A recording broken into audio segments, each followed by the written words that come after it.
right. Hello, everyone.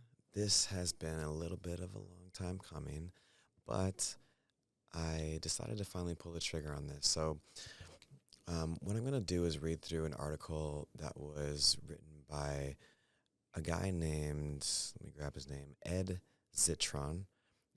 Some of you guys may follow him on some kind of social media. But he wrote this article that was a commentary on an article written by Goldman Sachs, and he published it on July 8th. Brad Frazier, thank you, uh, sent me this article as just something to consume. I read the article, and it's a little long, but I read it, and what I saw in the article was a lot of the kinds of sentiments that get repeated to me often, almost word for word. The kinds of questions that I get, the kinds of concerns that people have, the kinds of commentary that people have. And so I thought it would be a very interesting thing and possibly helpful or useful to just go through the article, read it, and then give kind of my commentary on it from the perspective of someone who's doing the actual implementation of AI, and which is different from what I'm seeing here, which is someone who is observing it kind of at a distance. And so I wanted to offer that other perspective of someone who's kind of boots on the ground using it versus someone who's observing it from a distance and maybe someone who's used to talking about trends or things like that. So without further ado, let's get into it. I'm just going to read through the article and I'm just going to kind of give you some of my thoughts on the things that he's saying. So let's do it. Okay, let's start at the top. A week and a half ago, and these are Ed's words now. A week and a half ago, Goldman Sachs put out a 31-page report titled Gen AI, Too Much Spend, Too Little Benefit, ? That includes some of the most damning literature on generative AI I've ever seen. And yes, that sound you hear is the slow deflation of the bubble I've been warning you about since March. The report covers AI's productivity benefits, which Goldman Sachs remarks are likely limited, AI's returns, which are likely to be significantly more limited than anticipated, and AI's power demands, which are likely so significant that utility companies might have to spend nearly 40% more in the next 3 years to keep up with the demand from hyperscalers like Google and Microsoft. First comment, it's an interesting way to put it that companies will have to spend 40% more to keep up, are utility companies. But utility companies are the people who sell the power, they make it. And so they will be making 40% more. Not like spending 40% more. It's kind of an interesting way to put it. Okay, so let's continue. This report is so significant because Goldman Sachs, like any investment bank, does not care about anyone's feelings unless doing so is profitable. It will gladly hype anything if it thinks it will make a buck. And there's an asterisk there as well. I think that there is a lot of truth to that a lot of financial institutions are very much in that frame of mind where they're only going to do things or hype things or talk about things or support or invest in things that make money. But financial institutions are also historically extremely risk averse, and they're almost never early adopters of anything. So it's a single financial institution. There are several financial institutions who are investing heavily into it and getting returns from it. But in this case, while there is some truth to that, there is also the asterisk that it is an early adoption phase. We're still in the early adoption phase. And also that a lot of financial institutions are built on very old, outdated, deprecated software and systems that will get they'll get very limited returns from things like AI because their systems they're not built well, and they have a very difficult time integrating it, which is a very useful thing to know when you're thinking about AI in general, AI implementation. There needs to be the integration. The integration and implementation is a significant part of it. So back to the article. Let's see. Back in May, it was claimed that AI, not just generative AI, was showing very positive signs of eventually boosting GDP and productivity, even though said report buried within it constant reminders that AI had yet to impact productivity growth and states that only about 5% of companies report using generative AI in regular production, which is interesting. Production level AI versus actual AI usage and what kind of ROI you're getting from it. Gartner reports that over 50% of employees in the surveys that they did of different companies are using generative AI on a daily basis, while production level AI and getting an ROI from AI because of using it on a regular basis, especially their employees, is a little bit different. And so I just wanted to kind of add that in there. Back to the article. For Goldman to subtly turn on the AI movement suggests that it's extremely anxious about the future of generative AI, with almost everyone agreeing on one core point, that the longer tech takes to make people money, the more money it's going to need to make. The report includes an interview with economist Darren, I'm going to butcher this name, Acemoglu of MIT, an institute professor who published a paper back in May called The Simple Macroeconomics of AI that argued the upside to U.S. productivity and consequently GDP growth from generative AI will likely prove much more limited than many forecasters expect. A month has only made, I'm going to call him Darren more pessimistic, declaring that truly transformative changes won't happen quickly and a few, if any, will likely occur in the next 10 years. And that generative AI's ability to affect global productivity is low because many of the tasks that humans currently perform are multifaceted and require real-world interaction, which AI won't be able to materially improve anytime soon. That's heavy. So, interesting. I'm not sure. He's an economist, so that's something. He's not, I guess, not in the space, like in the AI space or the tech space. He may have some kind of tech credentials. I don't know this man. But the idea that truly transformative changes won't happen quickly or likely to occur in the next 10 years, anybody who's following, especially the medical space, this is probably where we're seeing some of the most incredible and significant benefits that you're getting from generative AI. And the idea that we're not going to see any or haven't seen any significant changes within the next 10 years is really, it's a very broad-reaching, uninformed statement. It wouldn't take you very long. You can just kind of, YouTube that one and see how many different ways, in how many different creative ways, AI and generative AI are being used in several different industries to create some incredible, like mind-blowing effects and leaps in productivity. I mean, I personally have built AI applications and could prove this, that will take a task that used to take about 4 to 5 hours, about 10 seconds. The idea that there's not any productivity being had or that it's not useful comes from this gap in the understanding of how to actually implement AI into current systems as they function right now. Because every company has a unique software stack and it has unique integration capabilities, because each piece of software within the software stack can either integrate or not integrate. And it also can integrate with a lot of things or a few things. And so there's kind of a dynamic element to it where you have to have some level of technical ability or technical knowledge or development knowledge to be able to understand how you get from not having AI in a system to implementing AI into a system. And then on top of that, you need knowledge of how AI actually functions. How do you get deterministic outputs from it? How do you use it in a dev environment? What kind of limitations are you going to run into? What kind of outputs do you need? Does it need to be structured, unstructured? And then how do you get AI to actually do that? It's very difficult to understand or even really explain how that process works if you're not a developer or you're not a coder or you're not a technologist.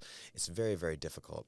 And so while I understand that when you're looking at it from the outside as perhaps an economist, or in the case of Ed, I think he's in marketing. Let me slide back over. I don't want to misquote his title. CEO of EZPR. The thing about him, the best damn media relations in the world, whatever that means. Those are Ed's credentials.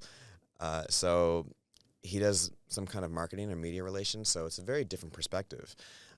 As someone who actually does the implementation and creates some of the programs and does the work of building out the systems, building the code, it's a lot different. It's a very different look from the inside out than it is from the outside in. And there is a large gap between the developers who can actually accomplish these things and the business world who's not quite seen the benefits of it yet. And so on one side of it, yeah, there is something true to that. There is something true to the fact that there's kind of a bubble.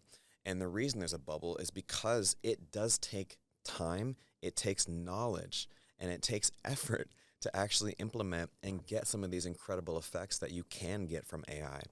If you're not putting time and effort, if you don't have the knowledge, then it is difficult. One of the reasons why there's a bubble is because people looked at it like it was a cure-all. We saw generative AI come out and they're like, it can do all of these things, it's going to solve all your problems instantly. But now that everyone is writing their social media posts and emails with ChatGPT, it doesn't seem like so much of a benefit anymore. But there's a lot of space out there for some really incredible things to happen, and I know this from personal experience, not only because of things that I've built for myself and for some of my clients, but also things that I am building and projects that I am currently onboarding into that are using AI in some really incredible and creative ways. So the idea that it's not doing anything or that it's not going to transform anything in the next 10 years is it's a very extreme, uninformed statement because the people who are actually building the applications can tell you something quite a very different story. And so let's continue with the article. What makes this interview and really this paper so remarkable is how thoroughly and aggressively it attacks every bit of marketing collateral the AI movement has. Darren specifically questions the belief that AI models will simply get more powerful as we throw more data and GPU capacity at them, and specifically ask a question: what does it mean to double AI's capabilities? How does that actually make something like, say, a customer service rep better? This is also kind of an uninformed statement because we're not trying to really double AI's capabilities. Right now, when we look at a generative AI model like ChatGPT, it is enormously powerful, and the problem is that it's too powerful. That's one of the reasons why it's difficult to get deterministic outputs from it, is because it's so generalized. It doesn't have this, you need some kind of knowledge and some kind of expertise to fine tune it and get deterministic outputs from it because it's so good at so many things. So it's not that we need AI models that are more powerful. They're already extremely powerful. What we need are AI models that are better at doing specific tasks and then teaching those models how to communicate with each other.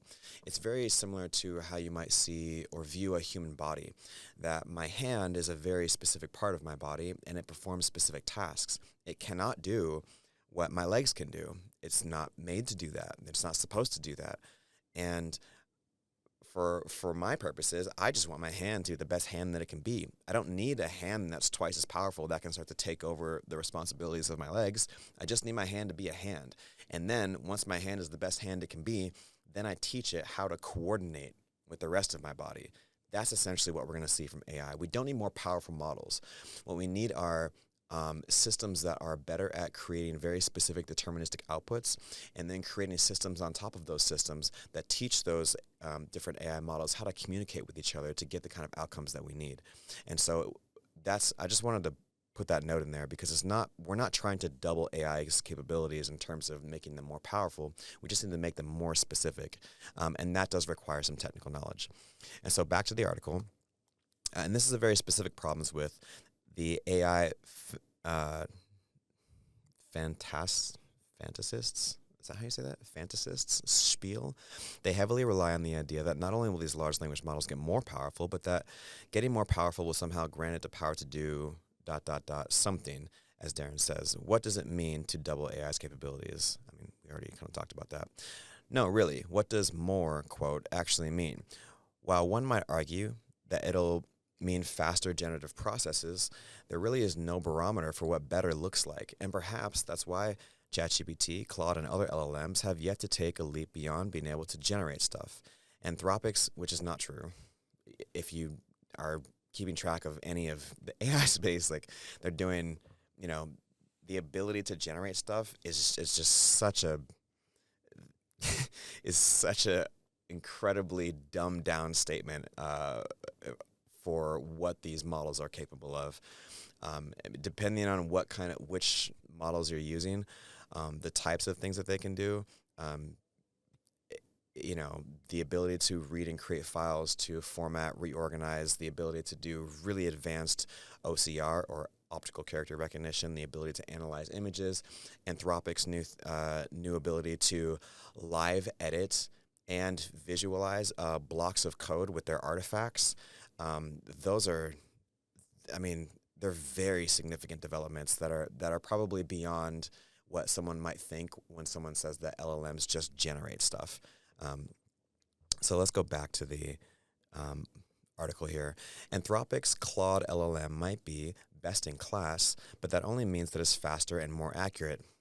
Not necessarily true, although in some ways it is, which is cool, but not the future or revolutionary or even necessarily good. I should add that these are the questions I and other people writing about AI should have been asking the whole time. Generative AI generates outputs based on text-based inputs and requests. Requests that can be equally specific and intricate, yet the answer is always, as obviously as it sounds, generated fresh. As obvious as it sounds, generated fresh, meaning that there's no actual knowledge or indeed intelligence operating in any part of the process. As a result, it's easy to see how this gets better, but far, far harder, if not impossible, to see how generative AI leads to any further than where we were already at. There's a lot in that paragraph. Firstly, generative AI, generative AI generates outputs based on text-based inputs and requests. Yes and no. It can take more than just text. It can take sound, it can take video, it can take images. So there are several different kinds of inputs, not just text, and I don't know Ed, and I don't really want to start a war with this guy, but it does speak to the gap in understanding, like that someone would say something like that it only does text-based inputs. It would take like a couple minutes of research to realize that these models can do more than just ingest text. So there's a gap here in understanding, and so and this is kind of a philosophical argument about what intelligence is, and recently had a conference, or kind of I don't know if I would call it a conference. I guess it was a conference. It's like an unconference conference. It was a really cool thing. It was at BSU. It was led by the psychology department. And it was kind of this intersection of industry meets the education world and what we all think about AI. Very, very cool. And one of the things that we talked about was, what is intelligence? And is AI actually capable of intelligence? And everyone has differing opinions on this. My personal opinion, this to me is more indicative of the human ego than there is about any actual facts, because the whole thing of there's no actual knowledge or intelligence operating in any part of the process, I think there's a pretty good argument for, we don't do anything different. We just ingest information that's already there. We spin it around. We put it together in different creative ways, and then we put it back out, which is very similar to what generative AI does. It does something almost identical.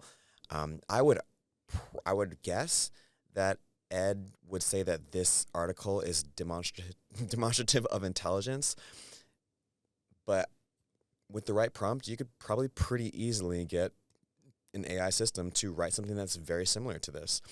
And so does that mean that somehow his version of it is intelligent, but the AI is just not intelligent? That's something that's kind of up for debate right now. And I think that it is calling into question and having people really ask themselves, what is intelligence? But that's kind of a side note. So let's keep going. How does GPT, a transformer-based model that generates answers probabilistically, as in what the next part of the generation is most likely to be the correct one, based entirely on training data, do anything more than generate paragraphs of occasionally accurate text. How do any of these models even differentiate when most of them are trained on the same training data that they're already running out of? This is another great example of kind of like the gap of understanding of how these models work and how they're being used in real life situations. Um, so there is some truth to the idea that these large language models, the ones that we're familiar with, like Claude and ChatGPT or um, Olama, are trained on very, very large sets of data, and so they're kind of generalistic. And how can they do anything than generate paragraphs of occasionally accurate text? Yeesh. Okay, so that's a tough one. Again, demonstrating kind of the very large gap in understanding of how these models work and what they're capable of. There was I'm not going to put them on blast, but they're a local company. They did a presentation not that long ago at Trailhead, and they were demonstrating some of their numbers. Now, mind you, this is a group of just under a dozen PhDs and who were formerly working for very large tech companies in the Valley, who were able to demonstrate that their coding efficiency had 10x'd since introducing AI into their processes. 10x'd. That's not insignificant, and that's not generating paragraphs of occasionally accurate text. That is real, measurable. Like, they experimented, they did the stuff, they came back with the stats and said, here's how we used it. These are high-level developers who have been developing for a very, very long time. And I know that there's like a big debate in the developer world about whether or not AI is a viable tool for coding. Again, I want to say, and as a developer and as someone who is kind of kicked out of their industry, coming from the graphic design and marketing world, seeing that's kind of it's going to be changing quite a bit. It seems like a kind of an ego-based thing because it's very difficult to, in any realistic way, say that AI does not increase your productivity when it comes to coding. It has access to, and a lot of these very specific tools that are made to code are trained specifically on things like GitHub, some of which is some of the best and most refined code written in the world. They're not just generalized kind of half accurate stuff. Some of these things are extremely accurate, and they're very, very fast, and they dramatically increase your ability to be productive when you're doing development work. That's just kind of one area, but how does it do more than generate paragraphs of occasionally accurate text? Again, a very gross understatement, a very, very short-sighted way to look at what it is that AI is doing. I had a consultation one time with someone who wanted to know if AI might be able to help their autistic son learn math because they were struggling in math. And I've told this story before, especially if you watch the debate with Brad Fraser, that what we did was had AI come up with a bunch of math-based games that took into account the types of things that her son was struggling with, so that I could try to make it more fun and engaging. And, she started crying. And to me, that was one of those things where it's like, okay, like these kinds of articles,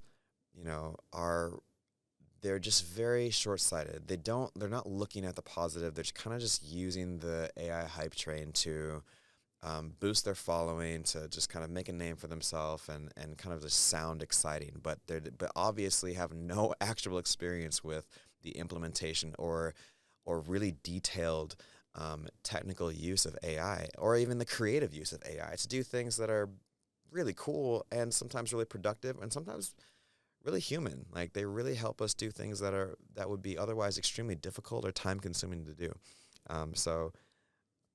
Just wanted to just short note on that. I'm going to keep going because this article is long. So, oh yeah, and it says that they're running out of training data. Debatable. The training data crisis is one that doesn't get enough attention, but it's sufficiently dire that it has the potential to halt or dramatically slow any AI development in the near future. As one paper published in the Journal of Computer Vision and Pattern Recognition found, in order to achieve a linear improvement in model performance, you need an exponentially large amount of data. Or, put another way, each additional step becomes increasingly and exponentially more expensive to take.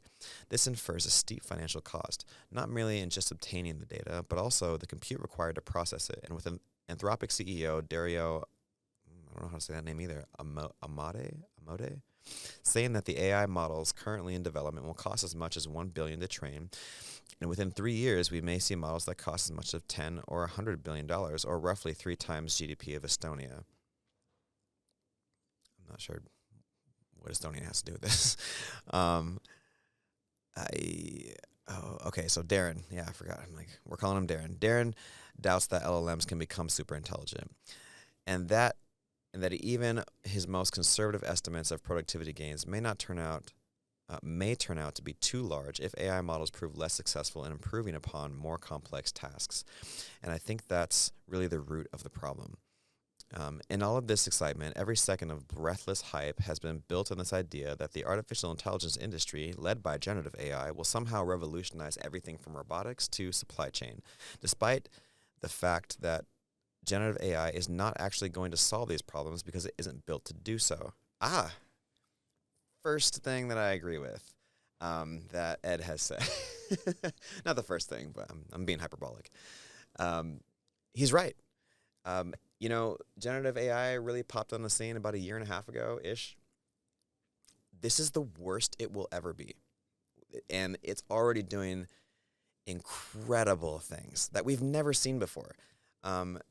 This whole thing of Goldman Sachs said, yeah, that's great, that's awesome. And I was like, but also the largest companies, the actual largest, most financially capable, successful companies in the world, like your Googles and Metas and now NVIDIA, because they just decided to topple everybody. Microsoft are investing billions upon billions, hundreds of billions of dollars into AI. They're not doing it because they're trying to get on a hype train. There is something to it. There's something real happening. And we're definitely seeing a shift in how we're going to be interacting with our technology in the future, because one of the things that generative AI has the capability of doing is to really lower the threshold of how much technical knowledge it takes to achieve extraordinary outcomes. And that is something that's really exciting for a lot of people who aren't tech savvy, who really do want to see some really significant things, significant advancements, significant maybe automations for their personal life, for their business. And there's going to be a lot of things that pop onto the scene that we've never seen before. And we've already have seen that. So, that AI is not going to solve the problems because they're not built to do so. You're right. And that's what people are doing right now. They're actually literally in the process of doing those things right now. They're building and solving those because they just came out. It's a pretty harsh, it's kind of like looking at a toddler and being like, well, they'll never make it to the NBA. Look at them. Look how small they are. Well, okay. Yes and no, right? It's the wrong argument. It's the wrong question. The systems were built to be generalized. They are generalized. They do amazing things with their generalized capability. And now people are learning how to do more specific things with these things and building things to solve specific problems using generative AI. I know this from personal experience because I actually do that. I actually build things that solve specific problems using generative AI. But it's a combination of a deterministic, just normal, maybe Python-based code base that creates layers of generative AI and code so that you can get deterministic and non-deterministic outcomes, and then use them in conjunction with each other to get the solutions that we're looking for. But that that takes kind of a technical knowledge and maybe some practical use cases to understand why that's a thing. So let us move forward. While Darren had some positive things to say, for example, that AI models could be trained to help scientists conceive of new test materials, which happened last year. That's actually a really cool story. His general verdict is quite harsh, that using generative AI and too much automation soon could create bottlenecks and other problems for firms that no longer have the flexibility and troubleshooting capabilities that human capital provides. In essence, replacing humans with AI might break everything if you're one of those bosses that doesn't actually know what he cussed. I'm not going to cuss. I'm not going to do it. I'm not going to use the F word. I'm not, not on the business channel. What the F it is they're talking about. So that's an interesting one. And the replacing humans argument is, again, it's not really a matter of the efficacy of AI. It's kind of interesting that, to kind of mix those things together to say that AI is useless and it might replace us. Well, it's kind of hard to say that both those things are true, unless you're saying that all humans are useless, which is not how I view it. I don't want to go too deep into this because, again, this is kind of there's like a little bit of philosophy, a little bit of sociology, a little bit of, psychology that's mixed into here, and I don't want to get too deep into it. But what I will say is that for me, the way that I view it is not that AI is an entity or a robot that's standing outside of you doing things. And you can create little robots if you want to, but in general, view it as a power suit. You get into it and control it, and it just makes you stronger. And in the education space, I've heard the argument, well, if you get into a power suit, then, now you don't have to put in any effort because the suit does all the work for you. Like, that is a mentality issue. That's a human issue. It's your mind issue. That has nothing to do with the technology. The technology itself doesn't make us weak. If it used to take you, 100 effort to lift 100 pounds, and you get into a power suit, that means it now takes only 10 effort to lift 100 pounds.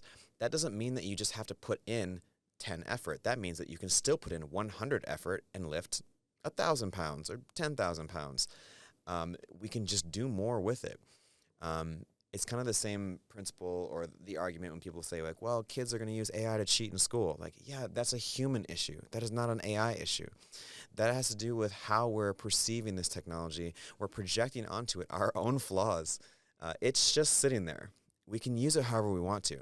I can tell you from personal experience that I've used AI to great effect to teach me all kinds of stuff. I learn constantly from it, and I test it. I don't just have ChatGPT tell me a thing and then say, oh, I know. Then I go test it, especially because a lot of the work that I do is in the development space, so I can test it. I can run the code and say, does this work or not? Did I prompt this correctly? How could I make this better? What can I do differently? I'm learning a lot. I mean, a lot, very, very fast. And as someone who's a voracious learner, and I've spent so many hours of my life scouring the internet and watching YouTube videos, I'm learning significantly faster with the use of AI than generative AI, I should say, than I was previously. So just a note. The report also includes, we're back to the report now, or the article here. The report also includes a palate cleanser for the quirked up AI hype fiend on page 6, where Goldman Sachs' Joseph Briggs argues that generative AI will likely lead to significant economic upside based, and I guess I can say shit, can I? Am I going to get canceled? And I shit you not, I'm quoting here, entirely on the idea that AI will replace workers in some jobs and then allow them to get jobs in other fields. Briggs also argues that the full automation of AI exposed tasks that are likely to occur over a longer horizon could generate significant cost savings, which assumes that generative AI or AI itself will actually replace these tasks.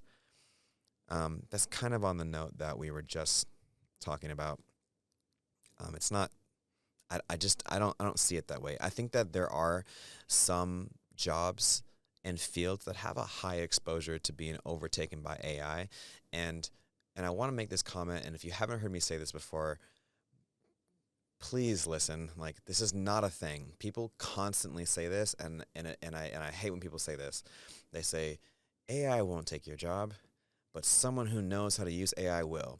And it's kind of like, I get it. It's like supposed to be encouraging. It's supposed to encourage you to get out and use AI and see how it might be able to benefit you, this thing or that thing, and to give you a little bit of hope.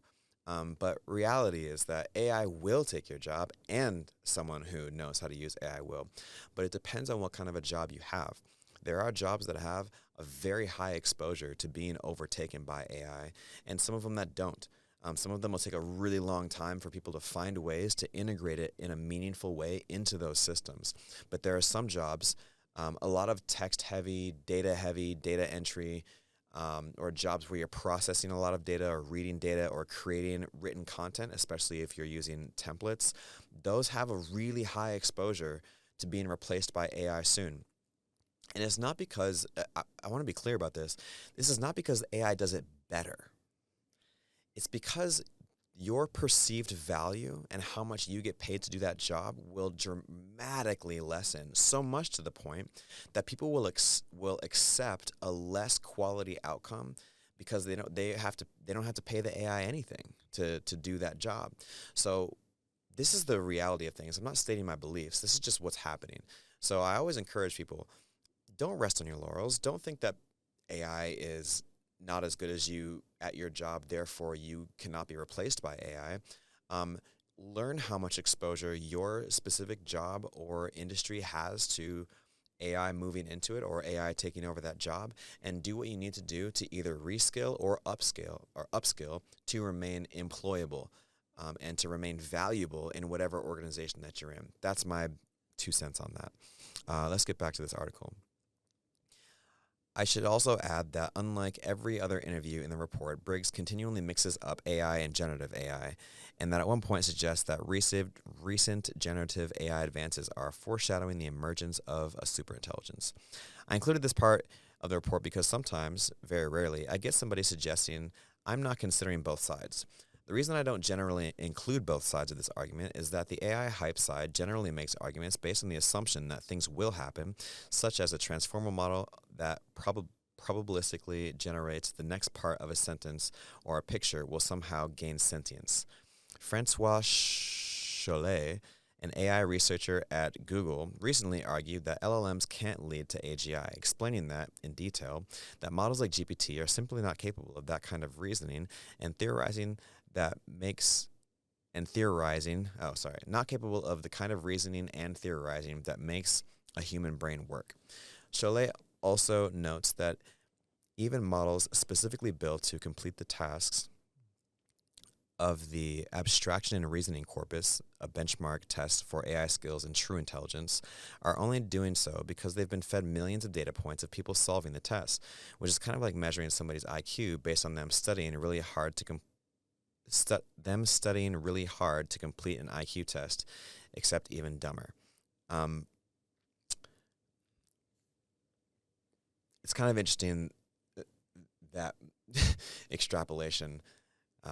Someone studying hard to complete an IQ test. Again, there's kind of there's several strange things in that paragraph. IQ, you can't study for an IQ test.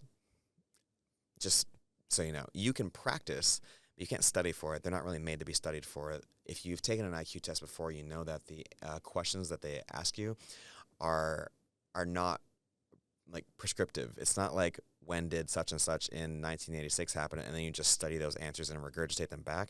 They're made specifically to not be like that. They're about actual like traits of intelligence that are dynamic.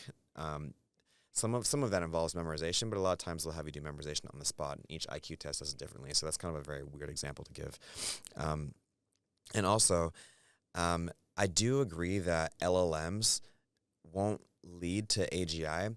I think we're pretty far from AGI because of the complexity of how humans work, being able to simultaneously ingest 5 different kinds of inputs, which we, through our senses, like synthesize and then output both consciously and subconsciously in both physical, verbal, nonverbal, emotional, like all of those different components. We're very, very far from a technology that has the capability to do anything that resembles that. Now, mind you, we can build LLMs that are highly anthropomorphized versions of a text generation model that will be able to generate text and speak in a very human-like way.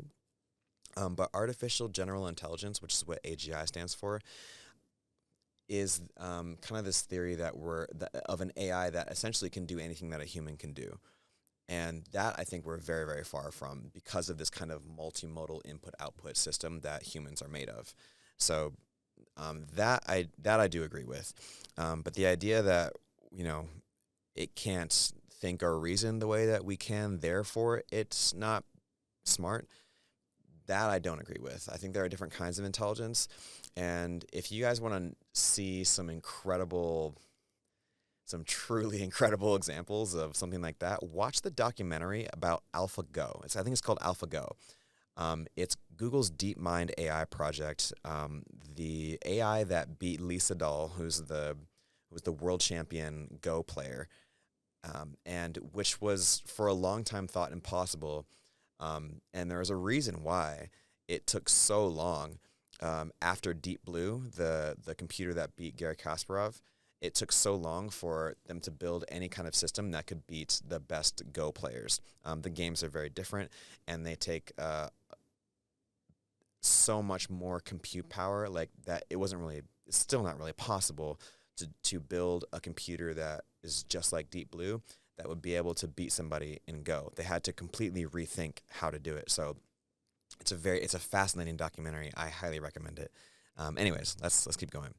The reason I'm suddenly bringing up superintelligences, or AGI, artificial general intelligence, is because throughout every defense of generative AI, is a deliberate attempt to get around the problem that generative AI doesn't really automate many tasks. While it's good at generating answers or creating things based on a request, there is no real interaction with the task or the person giving it the task, or consideration of what the task needs at all. Just the abstraction of thing said to output generated. And again, that's a gross oversimplification of how these models work and what they're capable of. And I actually did a presentation recently about it was Paul Wilch. Shout out to Paul Wilch. He's awesome. Oh yeah, and I have a reminder. Shout out to Paul Wilch. I was at one of his events where I was showing how you can do something very simple using generative AI, which apparently is just an abstraction, where you can take screenshots of event details and have ChatGPT automatically add that to your Google Calendar. And the idea that that's not useful, or that there's just, I don't know, this view is not, he's not giving, or apparently doesn't know examples of how generative AI is being used to increase or better day-to-day tasks. He's also very extreme in a lot of the views and a lot of the expectations. I don't know if you guys are familiar with the principles in the book Atomic Habits, but there's a lot to be said for making small improvements to many processes, and then that will result in very, very significant gains over time with your time. And generative AI, and using kind of a combination of different tools, that really has the capability to do things like that. To get the really extreme, 500x outcomes requires technical knowledge. You will still be required to have a high degree of technical knowledge, or a development experience, coding experience, software development experience, in order to get those kinds of outcomes. But you can definitely create little improvements to hundreds of processes that you might encounter in your life or your business by using some little tips and tricks here and there, and just starting to implement them one by one over time. So let's get back to the article here. Tasks like taking someone's order and relaying it to a kitchen at a fast food restaurant might seem elementary to most people. I won't write easy, working in fast food sucks, but it isn't for an AI model that generates answers without really understanding the meaning of any of the words. Last year, Wendy's announced that it would integrate generative AI, Fresh AI ordering system into some restaurants, and a few weeks ago it was revealed that the systems required human intervention on 14% of the orders. On Reddit, one user noted that Wendy's AI regularly required 3 attempts to get it to understand them. Would you cut it off, and would cut you off if you weren't speaking fast enough? I don't want to comment on this too much, but again, this problem is from a lack of technical knowledge. It's not really an AI problem. The thing where it's cutting people off if you're not speaking fast enough, I already know what system they're using to do that, because it had been a problem. But if you ever follow, for instance, Reuven Cohen on LinkedIn, he shows how to build a system that doesn't do that, and he does that just kind of in his spare time. That's because he's a very highly skilled developer, and he knows how to do it. And the reason why some of these systems require human intervention is because they're not they're not built well. Again, like if you're a developer or if you're in the development community, especially people who are building AI applications currently, they can show you that these are the problems we've encountered and this is how we've solved them. We're just so early in the game that we're not seeing it widely adopted. People are rushing to get to AI solutions so that they can say that they're an AI company, but then the results are suboptimal. So we are definitely in the early stages, and that is where I think the bubble comes from. So in that way, I do think there is a bubble, but it's not because AI is not useful. It's because we're still figuring out how to best use it, and the people who have that knowledge are largely developing these solutions in the dark on GitHub and in random groups on Reddit where they're just talking about stuff that they're doing. And so these solutions will come out over time. There's another comment here on White Castle. White Castle, which implemented a similar system in partnership with Samsung and SoundHound, fared a little better with 10% of orders requiring human intervention. Last month, McDonald's discontinued its own AI ordering system, which built with IBM and deployed to more than 100 restaurants. Likely is because it wasn't very good, with one customer rang up for literally hundreds of chicken nuggets. However, to be clear, McDonald's system wasn't based on generative AI. That's interesting. Why did you say it then? If nothing else, this illustrates the disconnect between those building AI systems and how much, or rather how little, they understand the jobs they wish to eliminate. A little humility goes a long way. There I do agree with you. I have said, if you've heard me present on this, I've said it a bunch of times, it takes 3 ingredients to get to these extraordinary outcomes. You need the technologist, the developer, the person who has the technical knowledge, you need the AI, and you need the domain knowledge. And it's only the intersection of those 3 things that create these incredible outcomes. And so, yes, you absolutely need that. And people who are just kind of rushing to build solutions without ingesting the requisite amount of domain knowledge to make it an effective system, you're going to see suboptimal results. So, another thing to note is that on top of generative AI cocking up these orders, Wendy's still requires... Oh, why am I still talking about Wendy's? Still requires humans to make the curse word food. Despite all of this hype, all the media attention, and all the incredible investment, the supposed innovations don't even seem capable of replacing the jobs that they're meant to. Not that I think they should, just that I'm tired of being told that the future is inevitable. I already kind of mentioned talked about the job thing, so I won't comment on that. The reality is that generative AI isn't good at replacing jobs, but commoditizing distinct acts of labor, and in the process, the early creative jobs that help people build portfolios and advance their industries. That's an interesting one. There are some jobs that are in that space that are being affected, but one of the reasons actually why the kind of outcry is happening is because we have a technology that's come on the scene for the first time that we really know of in human history that's threatening highly educated white-collar jobs and technical jobs, not blue-collar jobs. So, yeah, that's definitely an interesting perspective. And it does make me wonder, and this is, because I was in the graphic design and marketing world, and I realized that generative AI was going to start to shrink the market. That's one of the reasons why I started to pivot. The other reason is because I actually just love how incredible AI is and all the things it can do, which is actually the main reason. But, Ed works in marketing. There may be a very close relationship there between that sense of people wanting to use AI for so many marketing things and just realizing that it's just not as good as him. And he's probably right. It probably isn't as good as him. But it's very similar to Canva, where, when I was a designer, that was one of the first big hits to the graphic design industry, in my opinion, were these pre-made tools, and specifically Canva. That was probably one of the most significant ones, where a tool came out where the business owner said, well, now I'll have my secretary do my graphic design. And I was looking at their secretaries and going, your secretary is not better than me. And they said, I don't care. I don't have to pay them any extra, so I'm not going to pay you. That's the problem. And that might be some of the problem that Ed is facing right now, like in a marketing world where people are like, well, I'll just have ChatGPT make my marketing materials. Why would I pay somebody? I'll have ChatGPT make my copy. Why would I pay a copywriter? Why would I pay any content creator? I think that's relevant to acknowledge kind of the psychology of that and why people would choose to go with generative AI for a lesser outcome. A lot of it has to do with cost, and so I think that there is some merit for people who are in those high exposure industries and want to demonstrate their expertise to find new and creative ways to communicate their value to their clientele. So let's go back to the article. The freelancers having their livelihoods replaced by bosses using generative AI aren't being replaced so much as they're being shown how little respect many bosses have for their craft or the customers it allegedly serves. Interesting. Hey, look, copy editors and the concept artists provide far more valuable work than any generative AI can.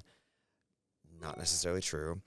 And yet, an economy dominated by managers who don't appreciate or participate in labor means that these jobs are under an assault from LLMs pumping out stuff that all looks and sounds the same, to the point that copywriters are now being paid to help them sound more human. There's a lot there. And again, I don't want to go too much into this whole world of whether or not, like, the job taking thing and the quality thing. I think that in general, experts in their field are still better. And, people still shop at Walmart. Why is that? The reason is because it's cheap.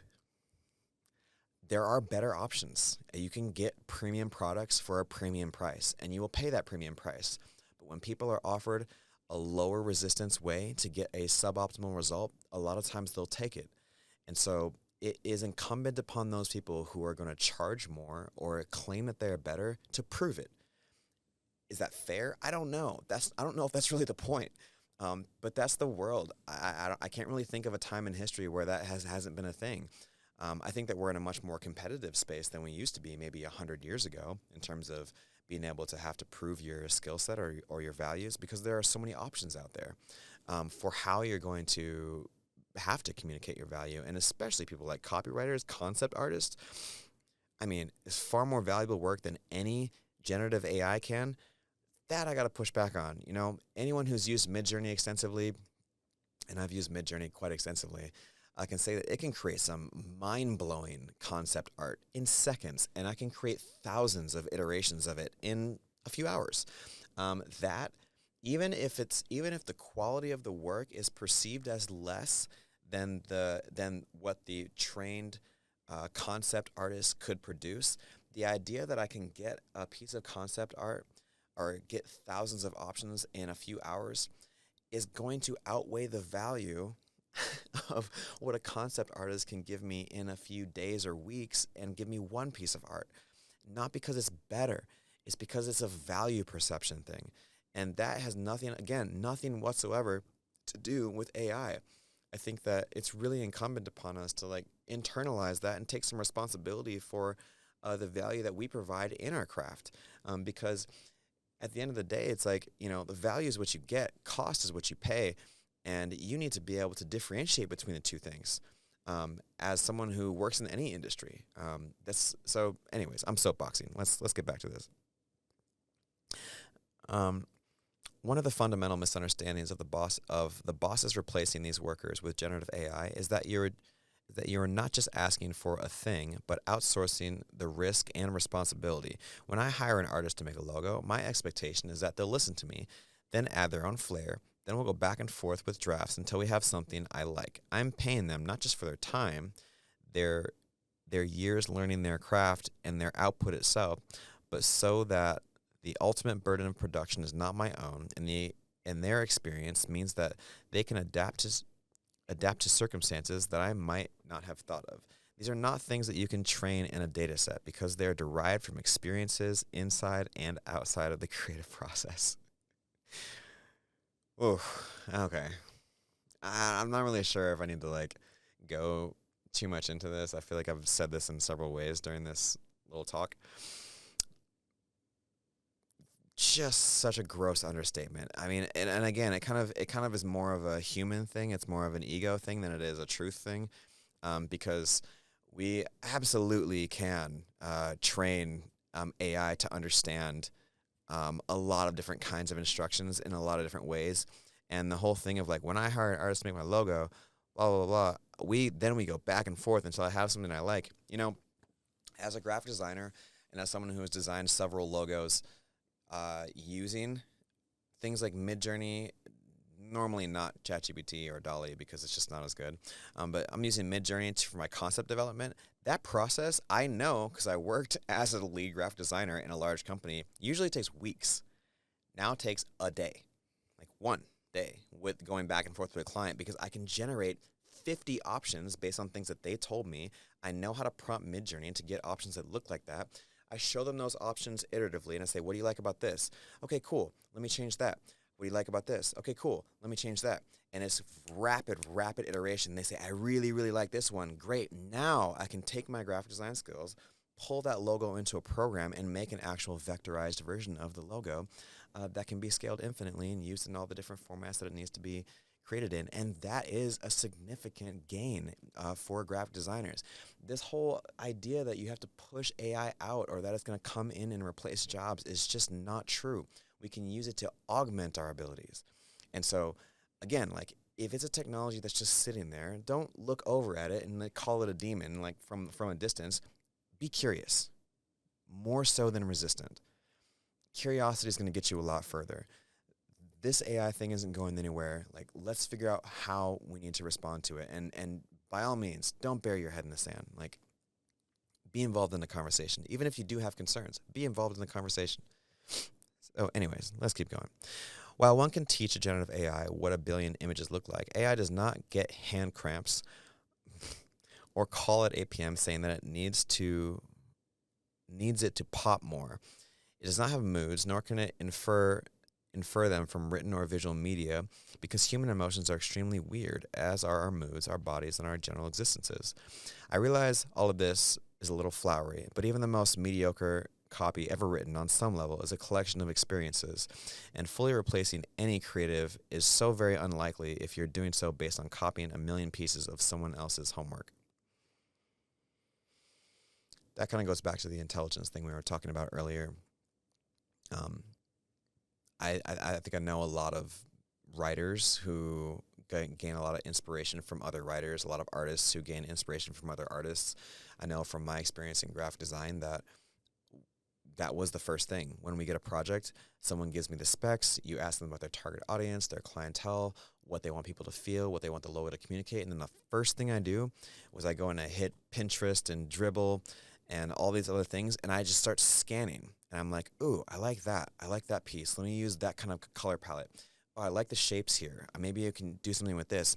And then I take all of that information and I amalgamate it into my own solution, which is exactly what AI does. So it's an interesting, it's just an interesting thought. More existential than it is practical, I think, his argument. The most fascinating part, we're back to the report now.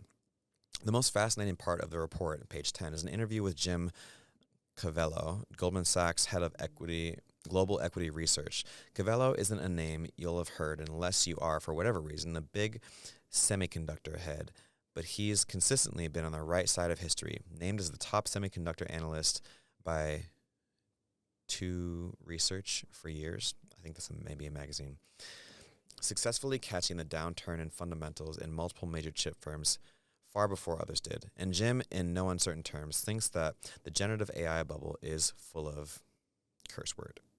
Covello believes that the combined expenditure of all parts of generative AI boom, data centers, utilities, and applications will cost trillions of dollars in the next several years alone, and asks one very simple question: what trillion-dollar problem will AI solve? He notes that replacing low-wage jobs with tremendously costly technology is based on the polar opposite of the prior technology transitions he's witnessed in the last 30 years.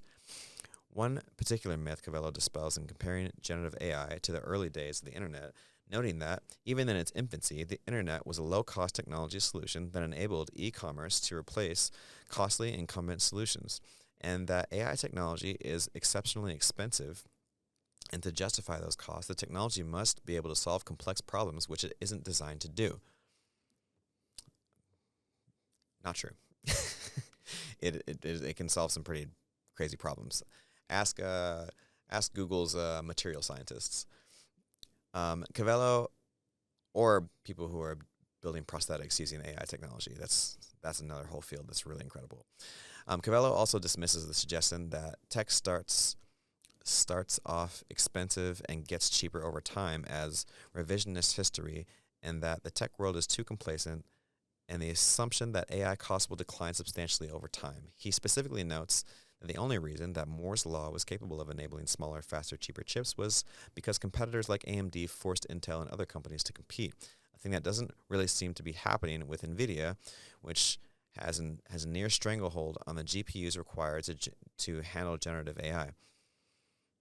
Really weird argument. Again, yeah, NVIDIA is the main player in the space, and there are a lot of other chip companies who are doing a lot to compete. They are the big boy in the space, like there are with almost every industry. There is one giant, and everyone else is trying to compete on their own merits. So it's kind of a strange argument.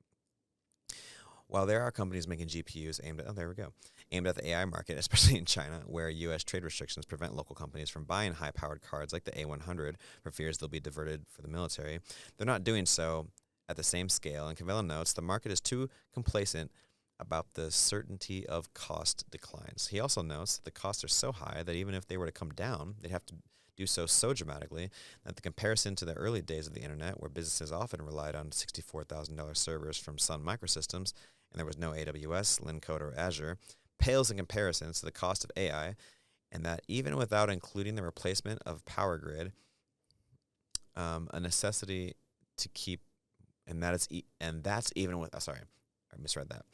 And that's even without including the replacement of the power grid, a necessity to keep this boom going. I could probably write up Cavello's entire interview because it's nasty. Cavello adds that the common adage that people don't think smartphones would be big was false. He sat through hundreds of presentations in the early 2000s, many of them including roadmaps that accurately fit how smartphones rolled out, and that no such roadmap or killer app for AI has been found. Gotta call BS. Again, do your research. There's a lot happening in the space and a lot of roadmaps being written for how it's going to be used in the coming years in a lot of different industries. And it is kind of interesting that they bring up that point, though, because this is very similar to the smartphone thing where there's like a kind of a boom. Wow, this is exciting. Wow, what can these things do? This is amazing. And then shortly afterwards, people were like, it's not that big of a deal. They're complicated. They're slow. They make mistakes. This is kind of just a very common thing, and especially in the tech world, where you see these kind of like, these really dramatic ups, and then we're in like a lull right now, where people are being like, maybe it's not as great as we thought. Let's keep going. He notes, actually, let's see how close are we to the bottom. We're not that close. How long have we been recording? A long time. I don't think I want to make this video like 4 hours. So I think that honestly, this is probably the kind of the point that I wanted to make. As I'm scrolling through this right now, I'm seeing, the whole thing about not having killer apps, and the tech companies are deluded and describing the efficiency, and no one's proving it, and it costs too much. They don't have any magic tricks. Generative AI is a myth. It's not going to become AGI. I'm just reading the little sentences as I'm scrolling down. There's a lot of repeating happening here. The job markets aren't going to change because of generative AI. That's interesting. Because generative AI can actually do many jobs and is mediocre at the few things it's capable of doing. I'm like, what world are you living in, dude? Have you seen, did you look? Did you even just Google something? Not that I use Google, I'm Perplexity all the way. But generative AI is not good at doing many jobs? Okay, well, anyways. Okay, so blah, blah, blah. Okay, yes, the investment thing, that was real. A lot of money poured in, and then people were not being able to demonstrate how they were going to actually get an ROI. From implementing AI into their companies, or from a lot of the AI startups that claimed that they were going to do a lot of amazing things and then went bust. That was a real thing.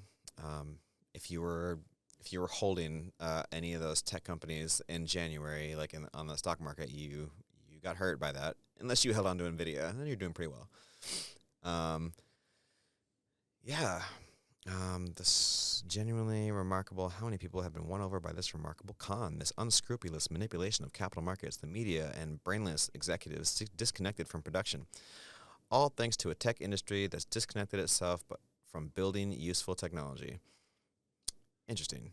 Um, yeah, just very strange, like very, you know, hyperbolic, like emotional um, things. Like I just, okay, let me just read this. I'm going to read his last paragraph here so you can kind of sum up his kind of general feelings about this stuff, and then I'll make my final comments. So I don't know why more people aren't saying this as loudly as they can. I understand that big tech desperately needs this to be the next hypergrowth market, as they haven't got any others. Jeez. But pursuing this quasi-useful environmental disaster-causing cloud efficiency boondoggle will send shockwaves through the industry. It's all a disgraceful waste. Well, I don't think there's a lot of secrets about how this guy feels about generative AI. Or just kind of the AI movement. And so what I will say is that I think he's right that there's an AI bubble. I think that's an absolutely accurate assessment. And it's going to pop here real soon. And probably a lot of people who overinvested without understanding what they were getting into are going to get hurt by that. But this is not an AI issue. This was a lack of understanding of how to use it and how to implement it. The people who were most and still remain most capable of utilizing the advantages of generative AI are highly technical people, like highly skilled developers. Those are some of the people who are positioned the best to take advantage of what generative AI can do. Because in my experience in building applications and software for people, the companies and clients that I've worked for, you have to build it into other code bases. You have to build it into other systems. It has to be a step in a larger process. And one of the things that, as I was reading this article, I was realizing was that this was a person who made these very large generalized statements, and everything was, he looked at the generative AI piece as the entire solution for whatever problem that he was talking about. He would say, and generative AI tried to do this, and it couldn't. But in reality, generative AI should be a piece of a larger piece of software or a larger code base because it has these very incredible capabilities, but we need to use it for what it's good at. And because it's been sold to the public as this kind of panacea, like this, it can do anything, and it can do it perfectly, and it can do it the first time, that's not true. And so I think that's where the bubble comes from, is not understanding that. There is a disconnect between what's happening in the media, what you see on social media, people who are trying to get famous or gain a following because they're claiming all of these incredible things that GPT can do.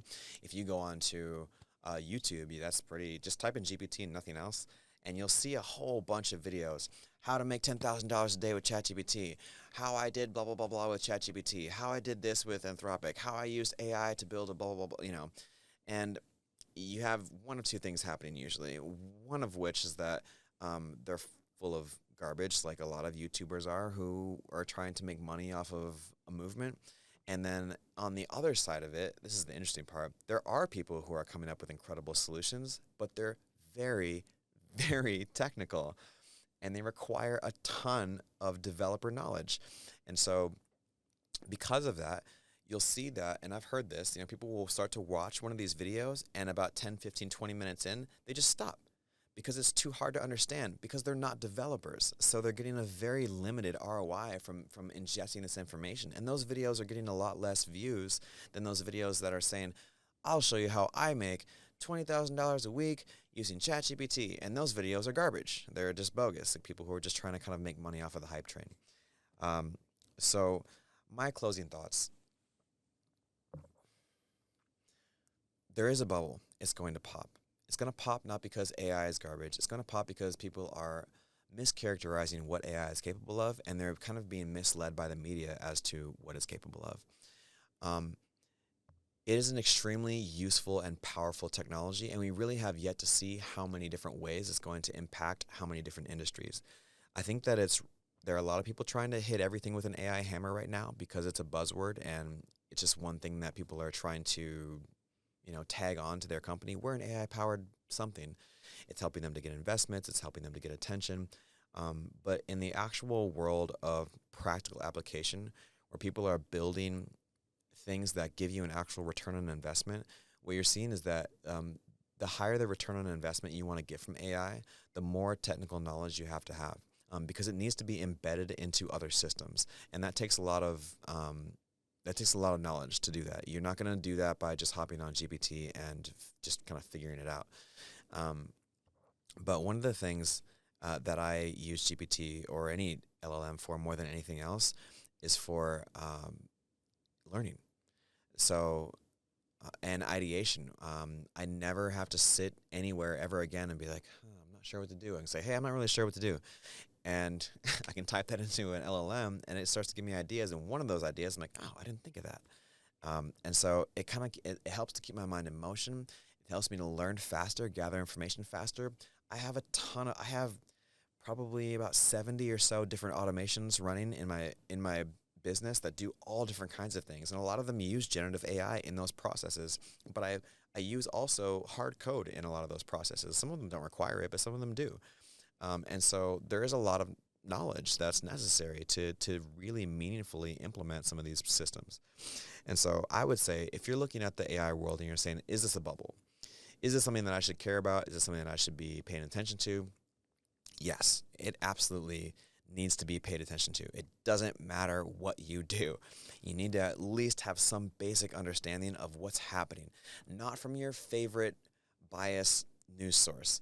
Like, I would really, really, really encourage you not to look at that, but look at things that people are actually making, things that are actually working. Not opinion-based articles. That's funny because it's kind of like an opinion-based article on video. But I'm encouraging you to go away from this video. Go do the research. If you're not going to do the research, then you're just subject to other people's opinions, and that's it.